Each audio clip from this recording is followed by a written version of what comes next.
नमस्कार, आपका स्वागत है कुलदीप क्लासेस के ऑनलाइन प्लेटफॉर्म पे।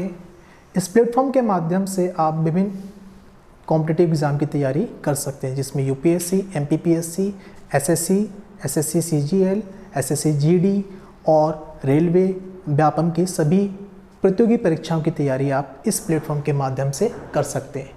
मेरा नाम है कुलदीप सिंह और मैं आपको यहाँ पर इतिहास पढ़ाऊँगा। जैसा कि हमने इससे पहले वाली वीडियो की बात करें तो हमने पहले वाले वीडियो में जो चर्चा की थी, हड़प्पा के बेसिक नॉलेज की हमने चर्चा की थी। हड़प्पा सभ्यता में क्या क्या चीज़ें थी, हड़प्पा सभ्यता का विकास कैसे हुआ, कब हुआ, कई सारी चीज़ों के इसके महत्वपूर्ण स्थल कैसे हैं, यानी कि हमने हड़प्पा सभ्यता के भौगोलिक विस्तार की भी चर्चा कर ली थी। अब हम पढ़ेंगे हड़प्पा सभ्यता की नगर योजना के बारे में। ये नगर योजना इंपॉर्टेंट इसलिए है क्योंकि यहाँ से पीएससी में मेंस के लिए सवाल पूछा जाता है और मेंस के लिए पूछा जाता है हड़प्पा सभ्यता में नगर योजना के बारे में बताइए। तो हम पीएससी के पॉइंट ऑफ व्यू से भी इसको समझेंगे। इसके अलावा एसएससी में, एसएससी सीजीएल और रेलवे में भी एग्ज़ाम पूछे जा सकते हैं, सवाल पूछे जाते हैं और इसलिए ये इम्पॉर्टेंट भी है नगर योजना।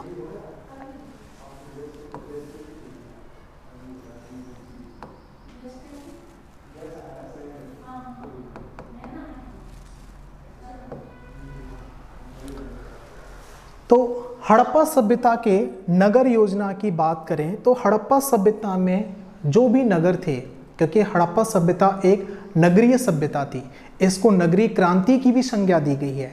तो ये जो नगर थे ये मुख्यतः दो भागों में बटे हुए थे। तो मुख्यतः जो जितने भी नगर थे, जो कि बड़े बड़े नगर थे, ये दो भागों में बटे हुए थे। एक था पश्चिमी खंड और दूसरा था पूर्वी खंड। अगर हम बात करें पश्चिमी खंड की, तो पश्चिमी जो खंड था यानी कि पश्चिमी स्थान था, ये ऊंचे स्थान पर अवस्थित होता था। कहाँ पर अवस्थित होता था? ये ऊंचे स्थान पर ये अवस्थित होता था और ये बेसिकली दुर्गीकृत होता था।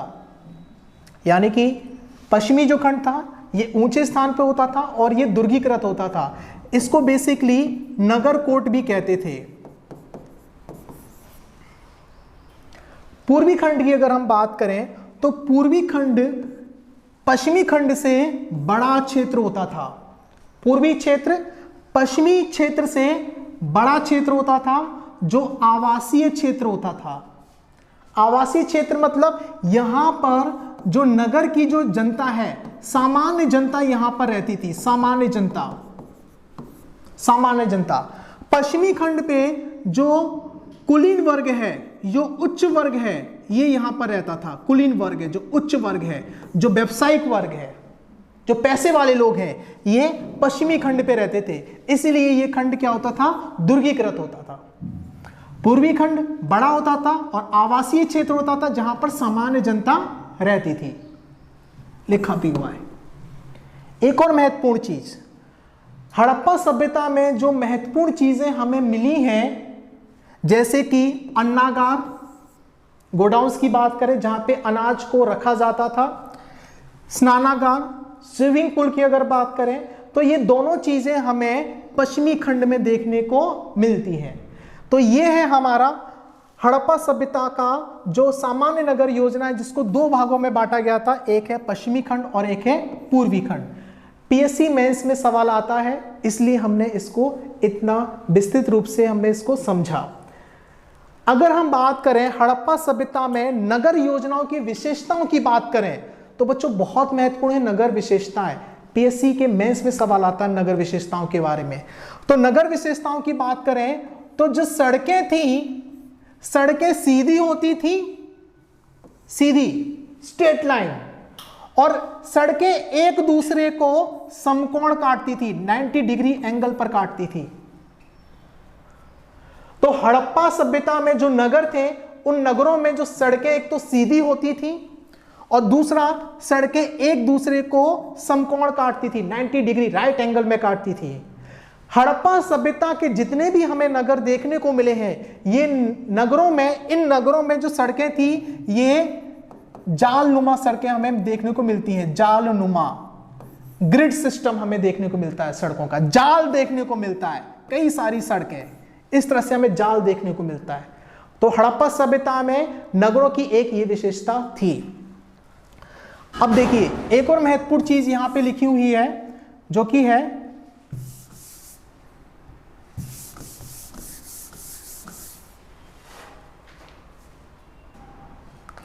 तो हमने एक विशेषता ये देख ली, जो सड़कें थी ये जालनुमा थी, सड़कें सीधी होती थी और सड़कें एक दूसरे को समकोण काटती थी, यानी कि 90 डिग्री एंगल पे काटती थी, यानी कि राइट एंगल पर काटती थी। दूसरा हम देखेंगे दरवाजे खिड़कियां, हड़प्पा सभ्यता में जितने भी हमें भवन मिले हैं उनकी अगर खिड़कियों दरवाजों की बात करें तो खिड़की दरवाजे मुख्य सड़क पर ना खुलकर अंदर गलियों में जो सड़कें थी वहां पर ये खिड़की दरवाजे खुलते थे। आपको मैं समझाता हूं कैसे। मान लीजिए हड़प्पा सभ्यता में ये मेन रोड है, ये है आपकी मेन रोड और यहां पर कोई भवन बना हुआ है। अमूमन आमतौर पे वर्तमान में देखेंगे तो खिड़की दरवाजे इस मेन रोड की तरफ होते थे, लेकिन हड़प्पा सभ्यता में जो खिड़की दरवाजे हैं ये अंदर गलियों में खुलते थे, यहां पर मेन रोड पर नहीं होते थे। तो खिड़की दरवाजे की अगर हम बात करें तो खिड़की दरवाजे जो थे हड़प्पा सभ्यता में वो कहां पर होते थे?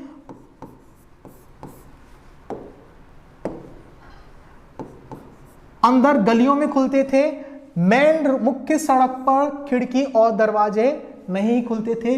अपवाद की बात करें लोथल में ऐसा हमें देखने को नहीं मिलता। एक और इसकी फीचर्स की बात करें, उत्कृष्ट जल निकासी व्यवस्था बहुत महत्वपूर्ण है। उत्कृष्ट जल निकासी, घरों का गंदा पानी नलियों के माध्यम से निकलता था, यानी कि घरों का जो गंदा पानी था, गंदा पानी वो नालियों के माध्यम से निकलता था और ये नालियां भी ईंटों से और ईंटों के साथ साथ पत्थर की सिल्लियों से भी ये ढकी होती थी। ये भी इसकी एक मुख्य विशेषता है। अपवाद बनावली और कालीबंगा है।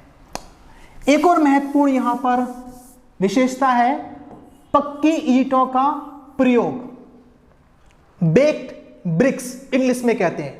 पक्की ईंटों का प्रयोग होता था भवन बनाने के लिए। सोचिए आज से लगभग 4-4,500 साल पहले हड़प्पा सभ्यता के लोग पक्की ईंटों का प्रयोग करते थे। किसके लिए? घर बनाने के लिए।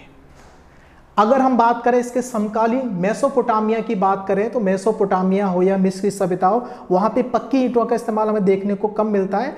ज़्यादातर लोग धूप में ईंटों को सुखा के यूज़ करते थे, लेकिन हड़प्पा में बेक्ड यानी कि पकी हुई ईंटों का इस्तेमाल करते थे।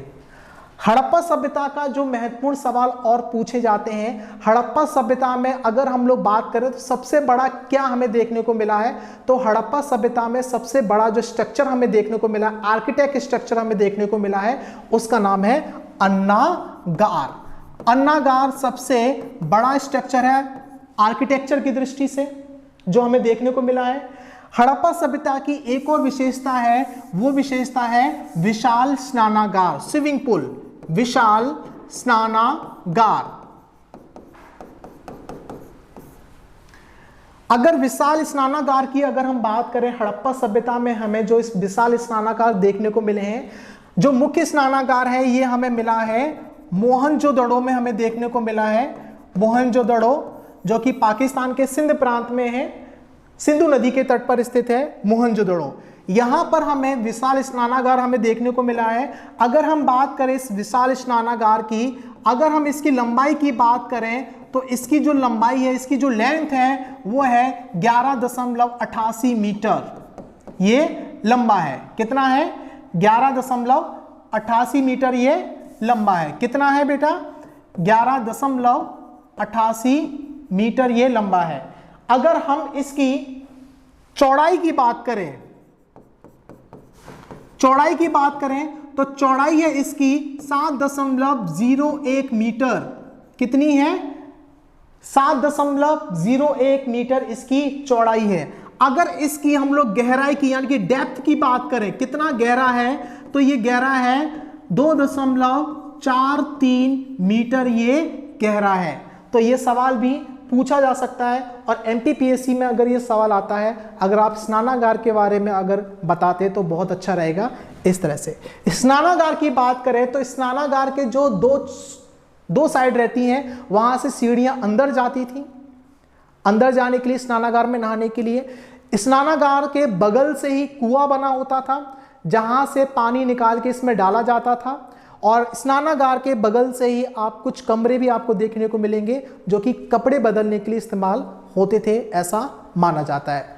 तो हड़प्पा सभ्यता की अगर नगर योजना की बात करें तो हड़प्पा सभ्यता की ये नगर योजना है, ये आप एमपीपीएससी मेंस में भी लिख सकते हैं। कुछ विशेषताओं के बारे में हमने चर्चा की, कुछ लिखा भी हुआ है, आप इसको देखिए, समझिए। धन्यवाद।